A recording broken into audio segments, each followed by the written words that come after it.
Hello, welcome back to Project Kermit. The Grandad is here with me. Hey! And I thought it'd be nice to take him along on the first test drive of the rebuilt Kermit. And this will be the first time it's moved under its own steam in, what, 5 or 6 years. Before we can do that, I need to bleed the clutch. And while I'm bleeding the clutch, I might as well bleed the brakes as well. So we'll get to that and let's see if we can make it move, yeah? Yeah.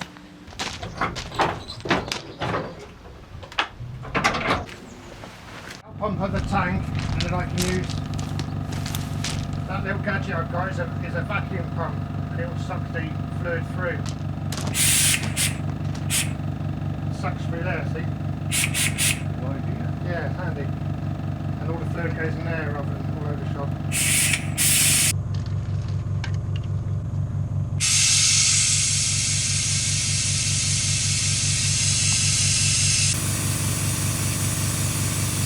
Halfway. Halfway. Top it up.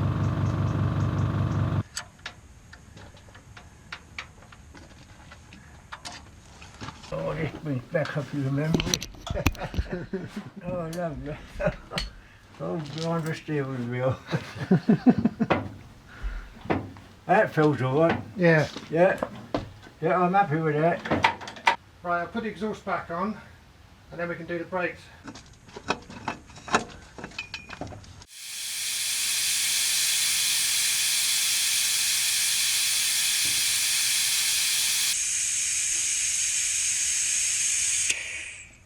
That do anything?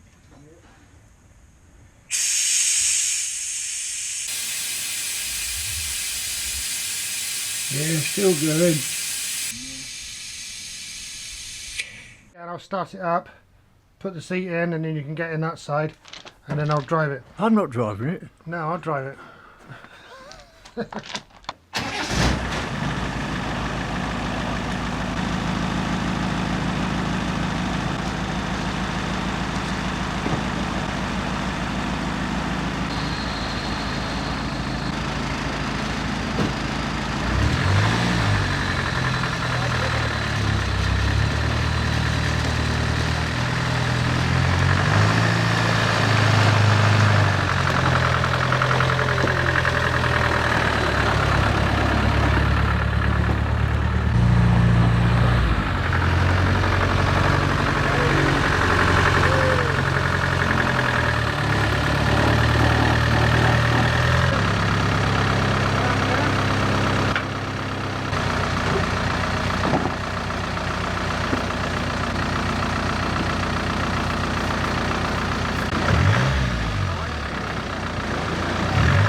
That's your first drive for a long time, isn't it? Oh, Christ, yeah. I lost my licence now, anyway. Well, yeah. You haven't lost the knack, at least. Well, don't forget I was a tank transporter driver. Yes. Well, quite similar to the Land Rover. No. 336 company, if anybody was still about and drove from that company. Oh, what's about this seat? Yeah, it's probably wonky. Oh, that. It's not fixed down yet, is it? Well, it works anyway, Yeah. that's the main thing, isn't it? Hey? Yes. Now, like the first lift off. We come up here with a bulkhead, plonk it in position, and then I'll pass the roof through from the passenger side, and we'll sit down in position. And what we're trying to work out is if these seats are going to fit in. This one I should just be able to lower in.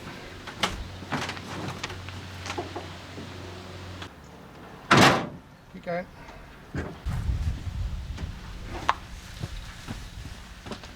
Got it? Yep.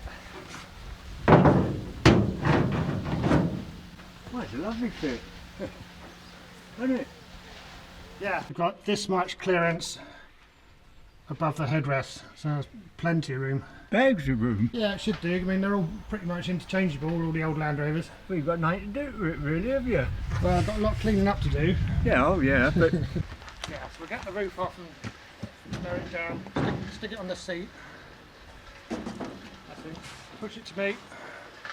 That's it, I got it.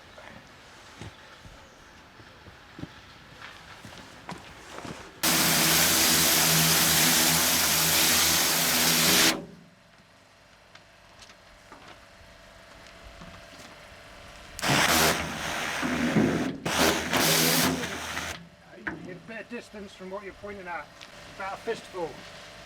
Like that. Oh yeah.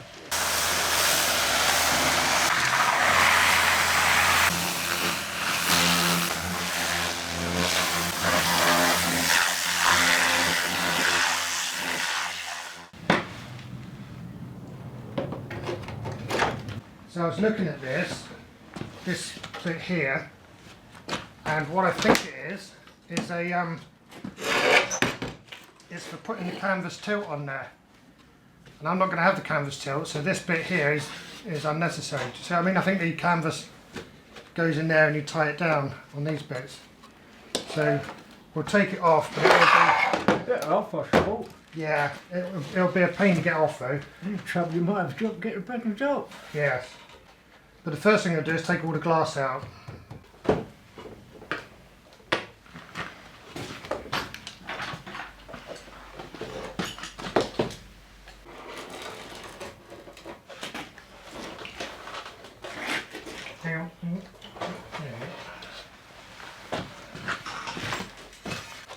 Yeah, look at that. Yeah. Fell out.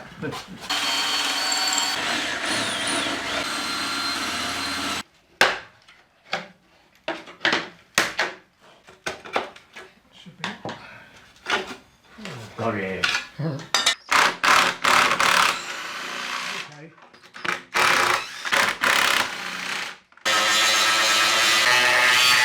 I bet you knocked them out.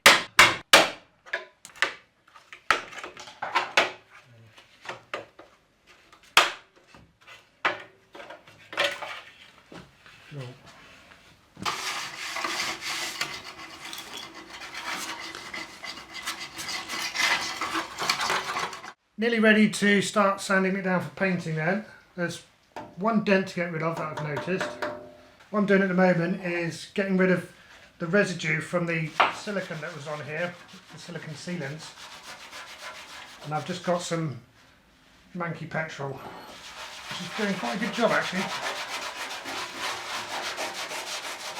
Obviously any trace of silicone on the paintwork when you come to paint it is pretty disastrous.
So whoever took the top layer of paint off, looks like they tried to sand it off with a brick or something.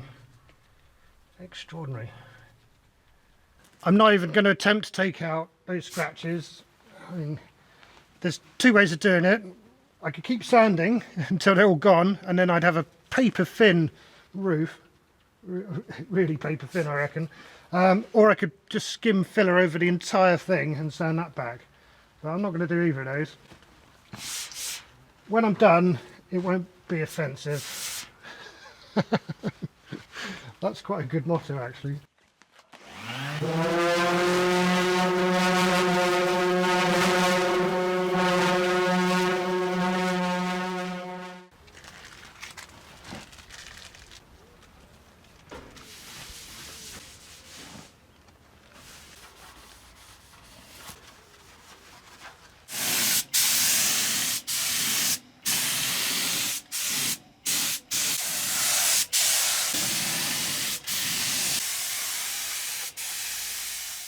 Dug out these go on the back of the Land Rover, but you see they're just covered in crappy black paint at the moment. You can get all that off. Yeah, so these are small enough to fit in the blasting cabinet. So you want to see how that works? Well, you want me to do these? Well, you can watch me do it, or you can have a go.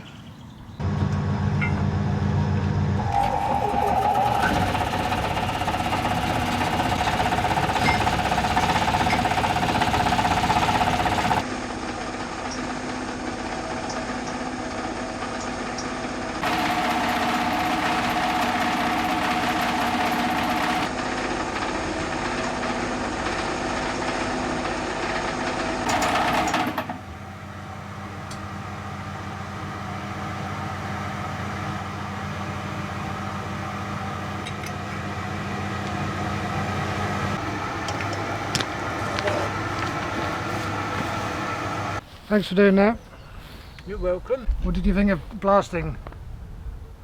Patience, that's all it is. How much grit did we use here? None. It goes round and round. Oh, is it? Yeah. Ah.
Good.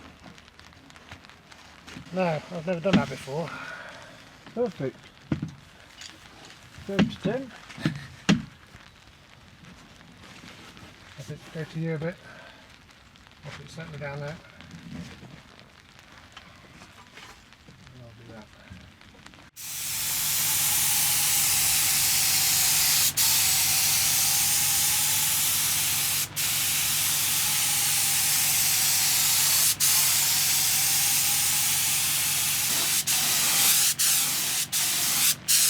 So, remember all those scratches, those deep scratches that were on the roof?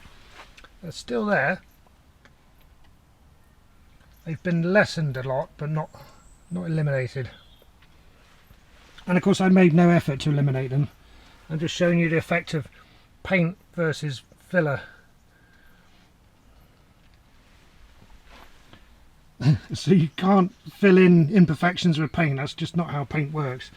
Paint's just a coating. If you're painting properly, it's an even coating. I'm very happy with the outcome. It's a roof with character. It's been a week or so since I top coated the bulkhead here. I can now go ahead and fit the glass, or have a go at fitting the glass. I'm not expecting this to go easy, simply because I've never done this before. Fitting the corner glass here involves fitting this seal. So the seal goes on, glass goes in, and then this packer strip goes in there to lock it in place. Incidentally, this corner window, this has never actually been fitted. I bought this years and years ago, probably 20 years ago. Never actually fitted it in the rear cab here.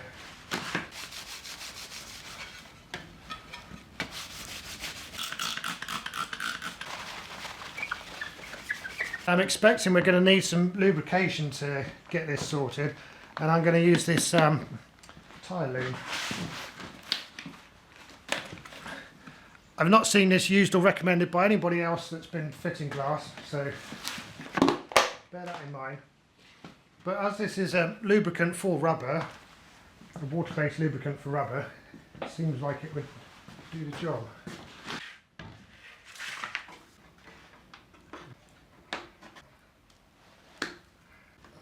Still a bit on that.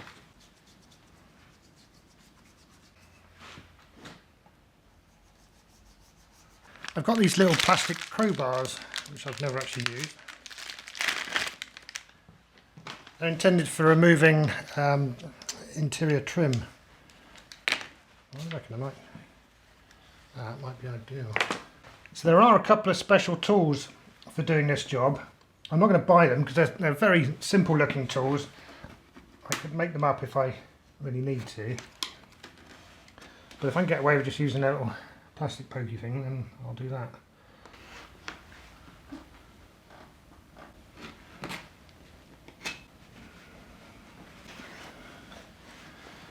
Yes, I think this tyre soap stuff is actually quite effective. Now I've got to lock it in place using this.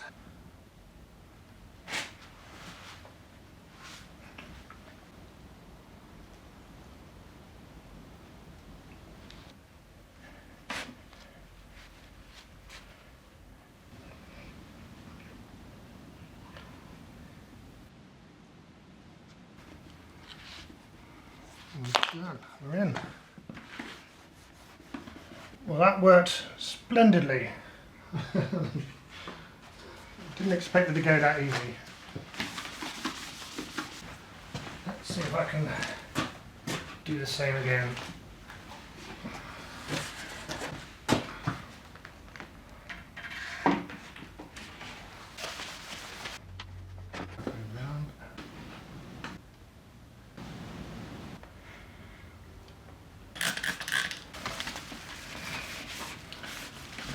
Well, I must admit I was slightly dreading that job, just because I'd never done it before, and there's certainly potential for catastrophe. But catastrophe didn't befall us, so that's all good. Next stage is put the sliding windows back in here.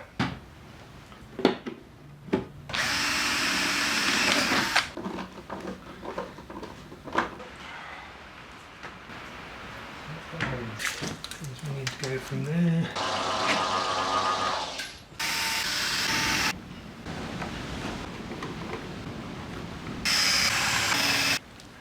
This piece of earth.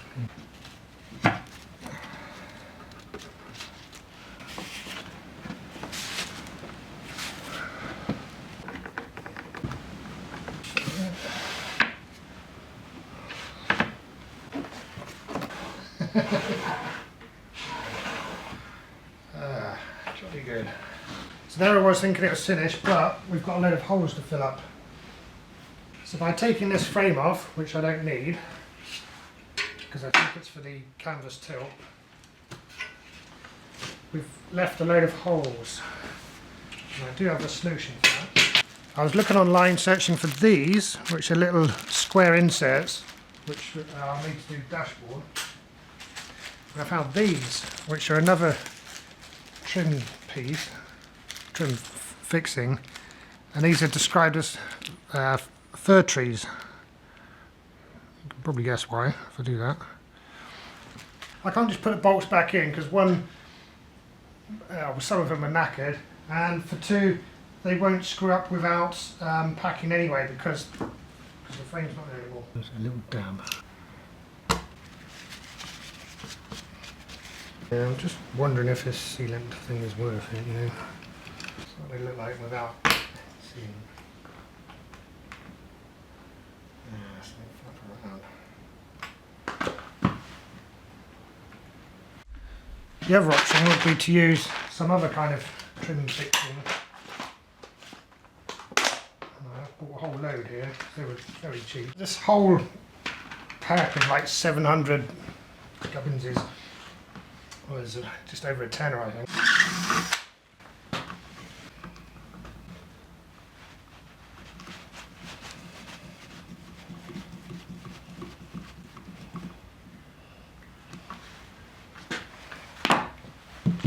That's the one.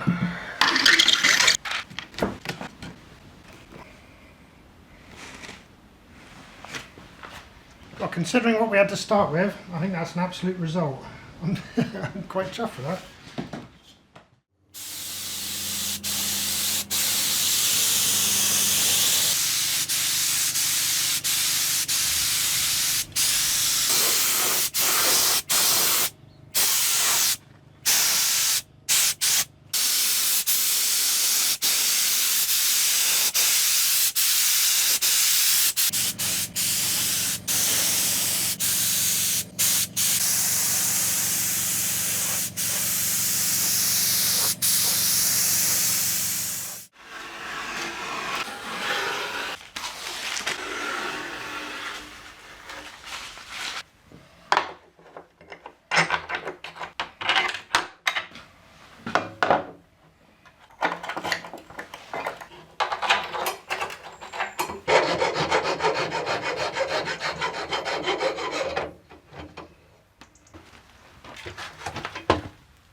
Good. While I'm here, I might as well put on the bumperettes. I suppose they are. Going to use some stainless steel bolts just to match these ones.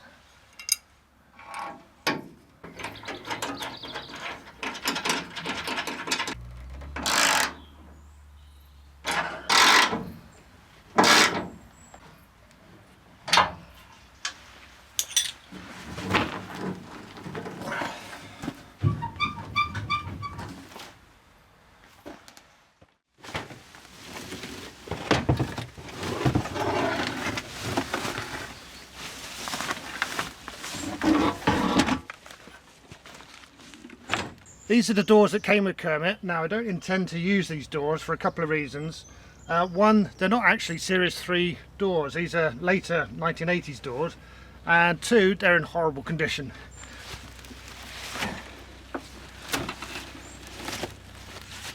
And they've got these newfangled windy window things that I can't see that catching on. I've got a better set of, well, say better, we'll find out in a moment. All I want from these is the hinges. Although saying that, I'm missing there. And these hinges are not great either, but I think I can do something about that. This is what we're going to use. So I got a pair of these about 10 years ago.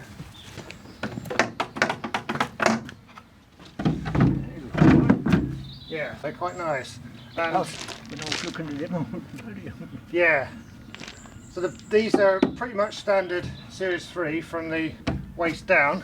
The top of them, they've got much nicer door tops than standard. So this is aluminium all the way around instead of steel as standard. And you've got the diagonal windows. Well, yeah, so they're not quite as good as I thought though, because they've got a load of rot at the bottom. We'll start with these because we only want the hinges.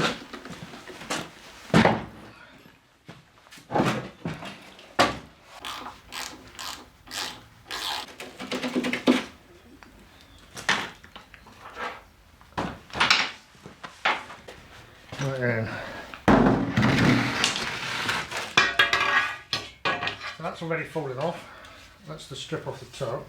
We basically need to get everything off and get down to the steel frame, and then I'll shot blast the frame and repair it where it needs it.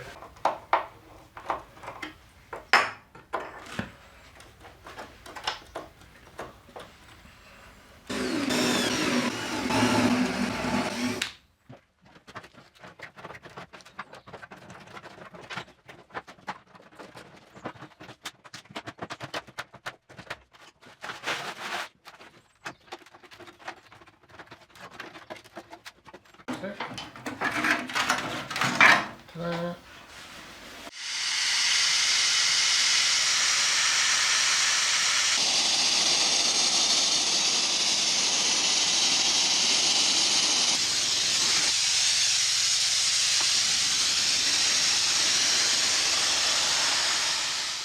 Here we are after blasting, and you can see, or hopefully you can see, that the majority of the door frames is absolutely mint.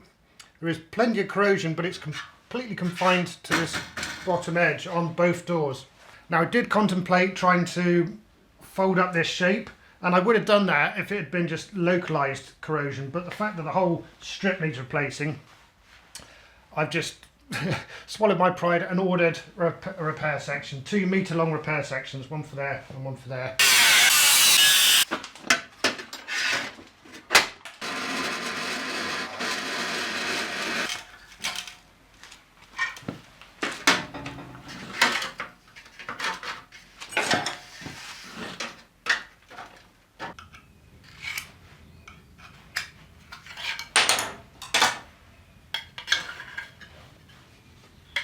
This is going to be the trickiest section of the whole job, I think. So I'm going to use this offcut and we'll chop it up basically so that it gives us what's missing here. And this way I can leave these 2 tubes as they are. No need to mess with those at all.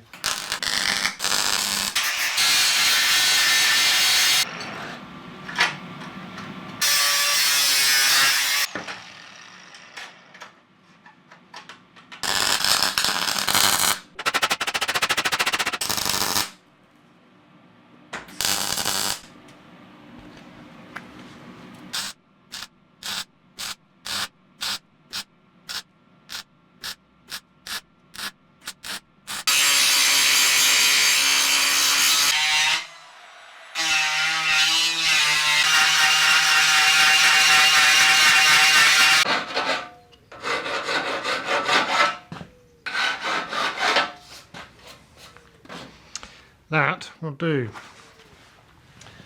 What I was going to do is just put a beader weld over the whole top to make it look like the other factory welds, but then upon having a close look at the factory welds, they're they're not great actually. So for consistency, I'm just going to clean all the welds. None of this would matter, of course, if I was fitting door cards, but I'm not. This will all be on display, as it were.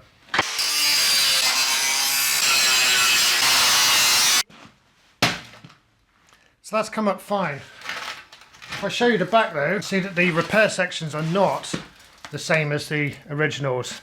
See, that's flat rather than with this ridge in it. And there's only about half the amount of spot welds on the repair sections as there are on the originals.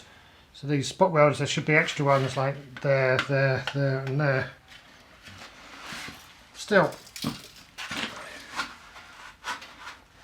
this folded section is spot on, which is the main thing. So, what we've got there. Let's go to door number 2.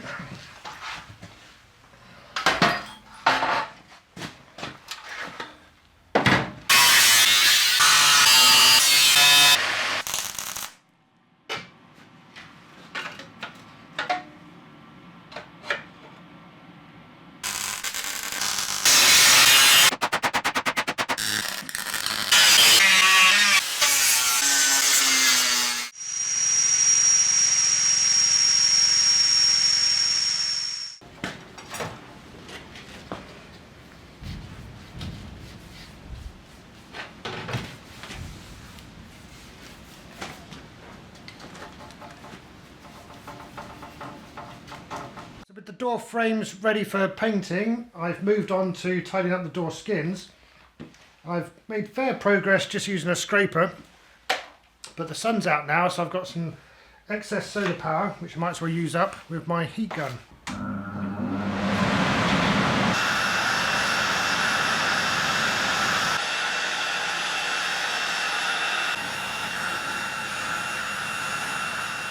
Next thing I'm going to do with these door skins is to fire up the gas forge and use the blowtorch that's on that to anneal the edges of the skins. So you see where I've had to bend them out to extract the skin from the frame. Aluminium work hardens very easily, which means there's a fair chance that if I just leave it as it is, when I hammer it back again, it will split the metal. So annealing it, softening the aluminium, will help with that.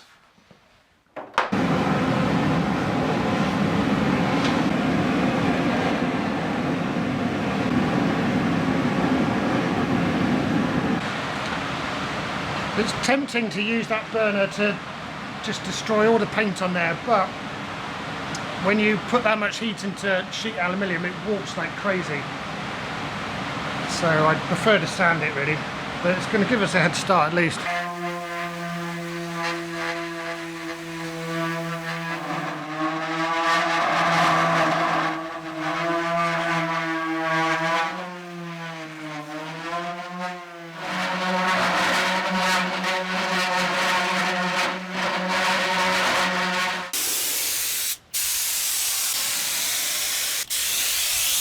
These are the hinges we took off the doors that came with Kermit, and they're in a horrible state. I am fairly hopeful though that I can resurrect these. What I'm going to do is take out this pin that goes through the middle and basically replace it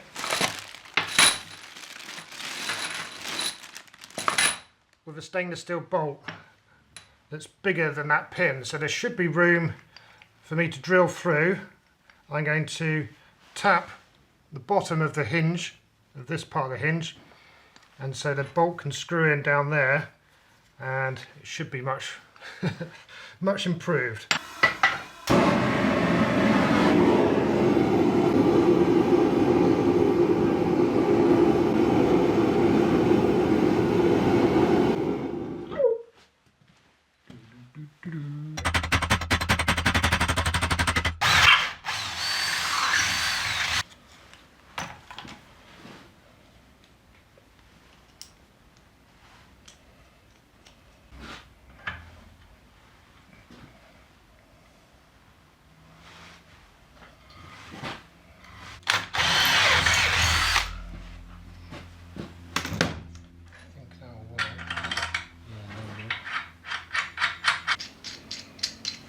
Yeah, it'd be nice if I had some, I could fit some washers in there. There is just about room,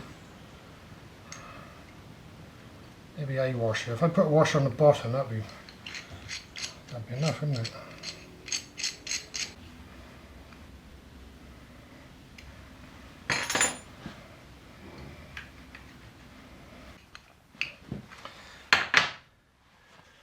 I'm going to go through, do the same thing to all of them, then I'm going to blast it and then clean them up and finish them off.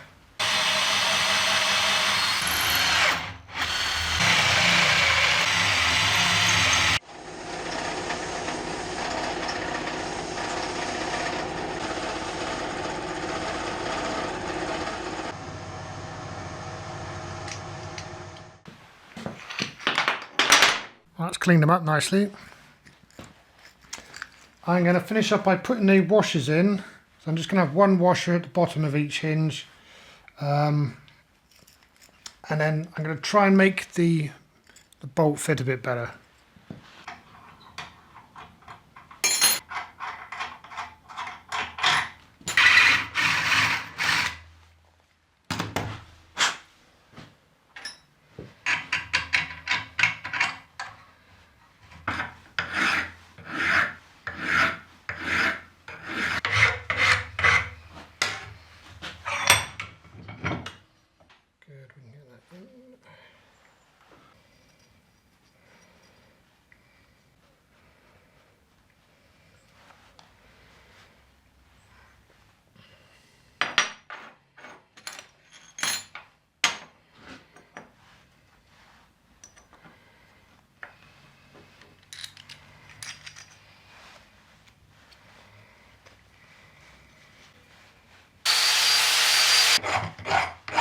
Well, I think that's loads better than original. Minimal amount of play, moves easy, and I can take it apart if I ever want to clean it up inside. So it's maintainable now.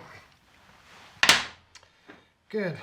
That's those done and ready for painting.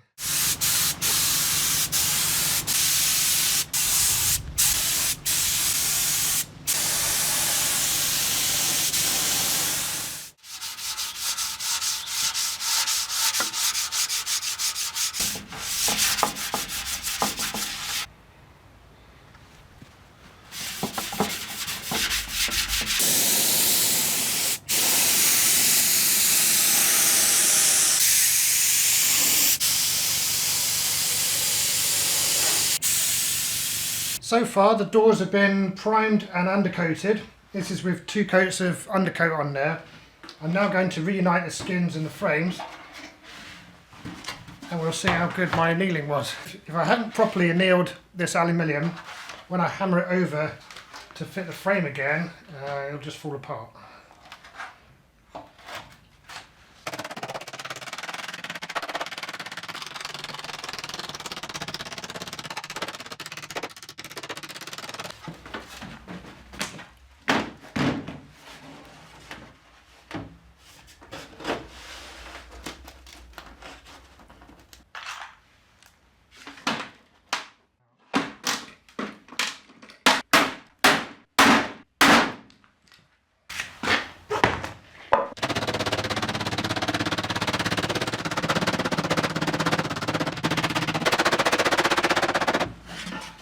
So of course there's a capping piece that goes over the top here, so that rivet will come out, but that's enough now to tidy this up,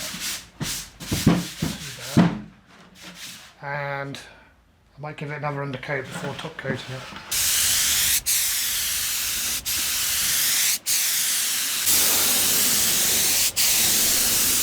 Before I can fit the roof and the rear of the cab, I've got to put a seal at the top and in there, and before I do that I've got to put some glass in here, so that's up next.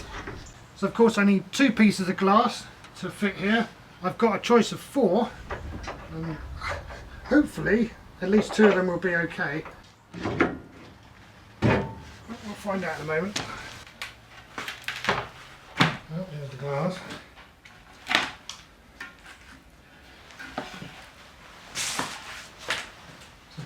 2 of these pieces came from Kermit and 2 from a random windscreen.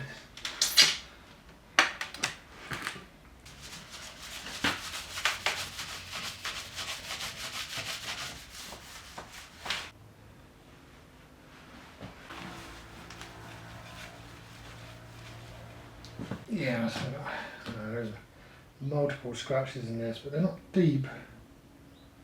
This is probably a good passenger window. Yeah, so we'll go with that as the passenger window. I think that's the best window, so that's going to be the driver's side.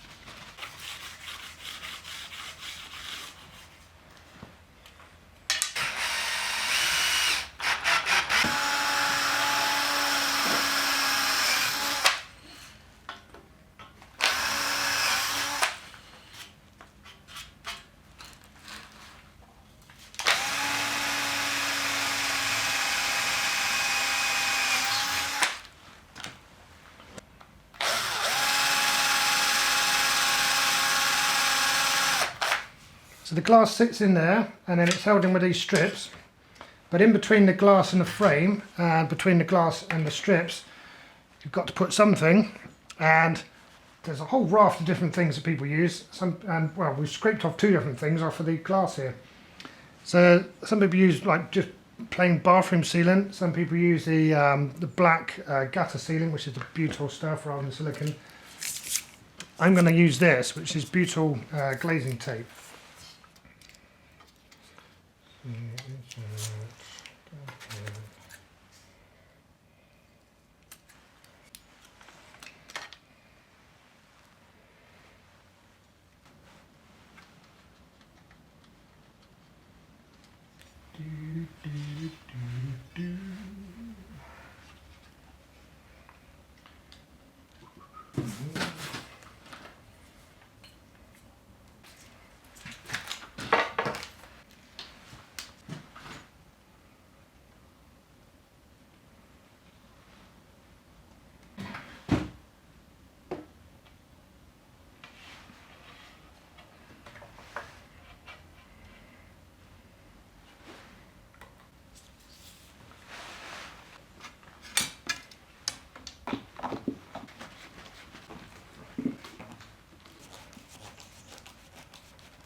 That's it.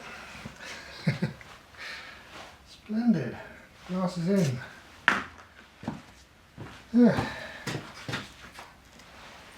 That was nowhere near as much trouble as it could have been. I think that glazing tape was a real win compared to yeah, any kind of squidgy stuff. Right now, we've sorted out the windscreen, the roof and the rear bulkhead. Let's try and make them into a cab. I can start with the windscreen.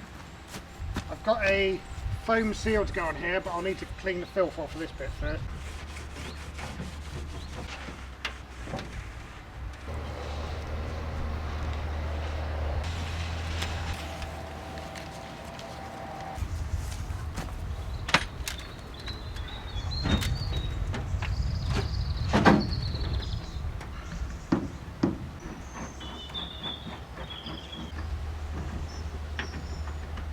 The mountings on here are not tightened up yet. I'm going to leave them loose for now so that there's plenty of movement here so I can get everything else to match up.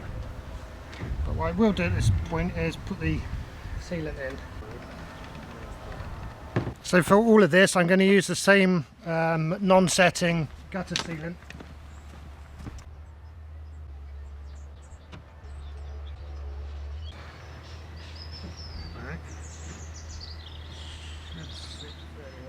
Two rubber seals to fit on the rear bulkhead. We've got top and bottom seals. Pretty sure this is the top one. It seems to go in that channel nice and snug.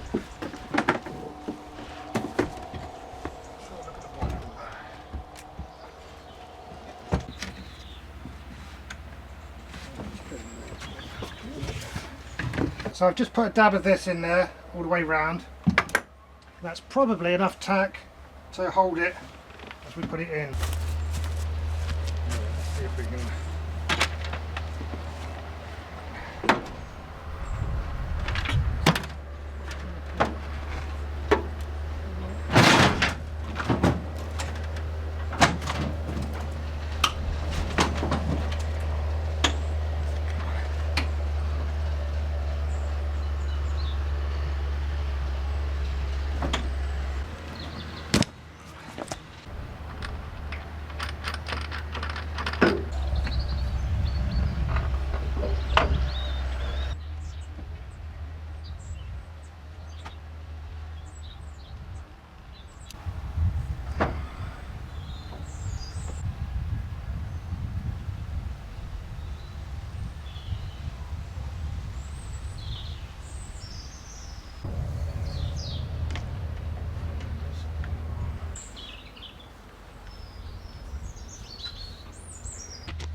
So I've still got to finish fitting and doing up all the fixings there, but that's the cab located. Kermit is now officially a pickup. For the first time ever, I think. That's going to do it for this instalment. Next up, I'm going to do a bit of refurbishment on the seats, fit some seat belts. I shall, now the bottom of the doors have been top coated, I can finish the doors off as well. But the main job will be the wiring and electrical systems. I'm going to do all of that in one hit. So join me for that. Cheers for now.